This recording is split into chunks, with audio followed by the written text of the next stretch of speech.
भारत के हाथों एक और इबरतनाक शिकस्त, क्रिकेट शायकीन के दिल एक बार फिर टूट गए। हम हमेशा कहते थे पाकिस्तान बामुकाबला भारत दुनिया का सबसे बड़ा और खतरनाक मुकाबला है, लेकिन आज के बाद शायद हमें यह जुमला दोहराने से पहले सोचना पड़ेगा। ये वो मैच होता है जिसका इंतजार बरसों किया जाता है, वो मुकाबला जिस पर पूरी दुनिया की नजरें होती हैं, जिसके लिए जज्बात अरूज पर होते हैं, मगर एक बार फिर नतीजा हमारे सामने है।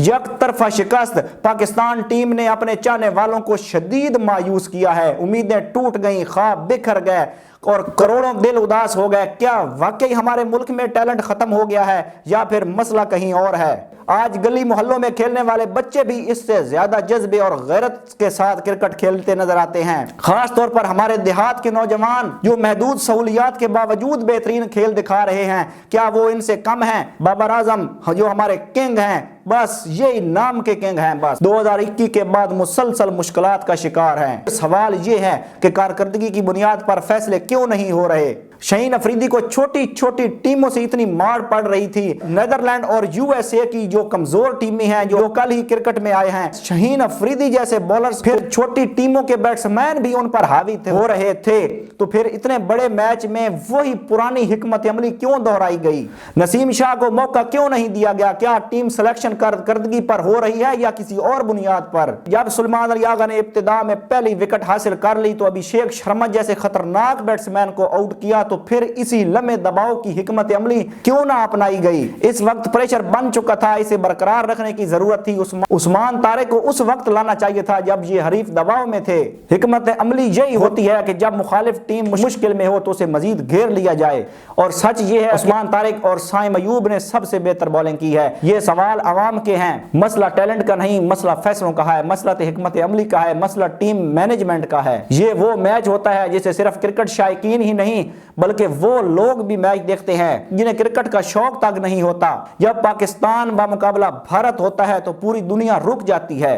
हर घर में टीवी ऑन होता है, हर गली में स्क्रीन लगती है, हर दिल की धड़कन तेज हो जाती है। पाकिस्तान की अवाम इस मैच को देखने के लिए न जाने कितना इंतजार करते हैं। कई लोग खास तौर पर पाकिस्तान से श्रीलंका तक का सफर करके गए हैं सिर्फ इसलिए कि स्टेडियम में बैठकर अपने मुल्क की टीम को सपोर्ट कर सकें। जरा सोचिए हमारे उन पाकिस्तानी भाइयों का क्या हाल होगा जो हजारों रुपए खर्च करके उम्मीदें दिल में बसाए स्टेडियम में पहुंचे होंगे, जो सब्ज परचम लहराकर अपनी आवाज दुनिया तक पहुंचाना चाहते थे। और वो पाकिस्तानी भाई जो बैरून मुल्क में रहते हैं, जो भारतीयों के साथ काम करते हैं, जो हर बार ये मुकाबला अपने वकार का मसला समझते हैं। शिकस्त के बाद उन पर क्या गुजरती होगी? हर बार उम्मीद बांधते हैं, हर बार यकीन करते हैं इस बार नतीजा मुख्तलिफ होगा, मगर हर बार मायूसी उनका मुकद्दर बन जाती है। ये सिर्फ एक हार नहीं होती, ये करोड़ों दिलों का टूटना होता है, ये एतमाद का बिखर जाना होता है।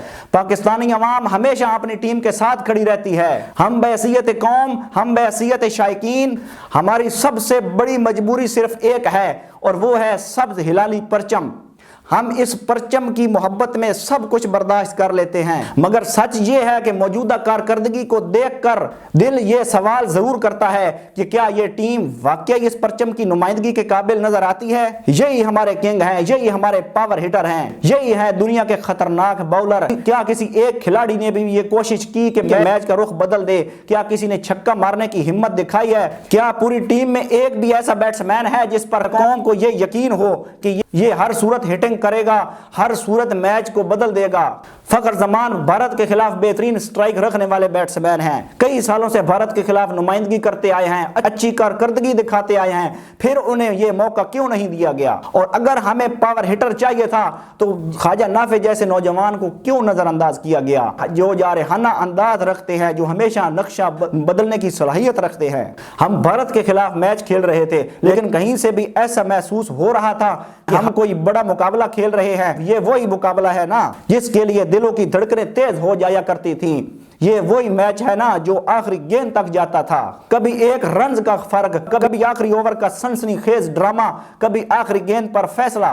जब पाकिस्तान बामुकाबला भारत होता तो मैच आखिरी बॉल तक जिंदा रहता था। हार जीत अपनी जगह, मगर मुकाबला बराबर का होता था, जज्बा होता था, लड़ने का हौसला होता था, आंखों में आग होती थी। लेकिन आज ना वो जज्बा नजर आता है, ना वो फाइट, ना वो मुकाबले वाली शिद्दत। ऐसा लग रहा था जैसे हम किसी आम सीरीज का मैच खेल रहे हों, ना कि दुनिया के सबसे बड़े मुकाबले का। हमें हार से नहीं, बेबसी से तकलीफ है, हमें शिकस्त से नहीं, लड़ाई ना करने से दुख है, जमकर ना खेलने से का दुख है। जरा 15-20 साल पीछे चले जाएं, उस वक्त क्रिकेट आज इतनी तेज और पावर गेम नहीं थी, ना इतनी छोटी बाउंड्रीज और ना ही पावर प्ले का ये अंदाज। लेकिन उस दौर में हमारे पास ऐसे खिलाड़ी थे जिनकी इनिंग्स पूरा स्टेडियम हिला देती थी। इमरान नजीर जो शुरू से ही बॉलर्स पर टूट पड़ते थे, और अब्दुल रज़ाक जो आखिरी ओवर तक मैच छीन कर ले जाते थे, और उस जमाने भी उनका स्ट्राइक रेट 200 से ऊपर का स्ट्राइक रेट होता था। और शाहिद अफरीदी जब 5वें या 6ठे नंबर पर बैटिंग करने के लिए आते थे, जब तक शाहिद अफरीदी मौजूद होते थे मुखालिफ टीम को पसीने आ रहे होते थे। शाहिद अफरीदी के आते ही मुखालिफ टीम पर दबाव आ जाता था। आज सवाल ये है, क्या हमारे पास ऐसा कोई ऑलराउंडर है जिस पर कौम आंख बंद करके एतमाद कर सके? क्या कोई ऐसा पावर हिटर है जो मैदान में आते ही मुखालिफ टीम को खौफजदा कर दे? मसला सिर्फ हार का नहीं है, मसला उस खौफ के खत्म होने का है जो कभी हमारे बैट्समैन मुखालिफ टीम के दिल में डालते थे।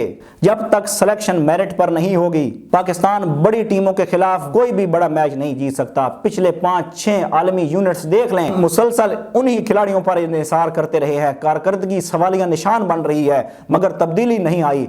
बाबर आजम को मुसलसल मौके दिए गए, बाबर आजम को इतनी सपोर्ट दी गई, इतनी इज्जत दी गई, लेकिन उतनी ही ये कौम अब इनके खिलाफ हो चुकी है और पाकिस्तान की क़यादत उन्हीं के सपुर्द कर दी गई है। जबकि कप्तानी सिर्फ नाम से नहीं, फैसलों और हौसले से होती है। और ये सिर्फ हार नहीं, ये हिकमत अमली की नाकामी है, ये सिलेक्शन की नाकामी है। खिलाड़ी लाखों तनख्वाहें लेते हैं, मगर कौम जज्बात देती है, कौम अपने वक्त देती है, अपनी उम्मीदें देती है, अपनी नींदें कुर्बान करती है। हम बहैसियत कौम कब तक सिर्फ इस उम्मीद पर जिंदा रहेंगे? कब तक हर बड़े मैच के बाद यही सवाल दोहराते रहेंगे? अगर मेरिट नहीं होगा, अगर फैसले कारकर्दगी की बुनियाद पर नहीं होंगे, तो नताइज ऐसे ही आएंगे। हम कब तक छोटी छोटी टीमों के खिलाफ जीत कर फलां टीम जीत जाए, फलां हार जाए तो हमें सेमीफाइनल में पहुंच जाएंगे? आखिर कब तक कौम मायूस होती रहेगी? आप इस शिकस्त का जिम्मेदार किसको ठहराते हैं? अपनी राय कमेंट्स में ज़रूर दें। आज के लिए इतना ही, मिलते हैं अगली वीडियो में, तब तक के लिए अल्लाह ने के मान।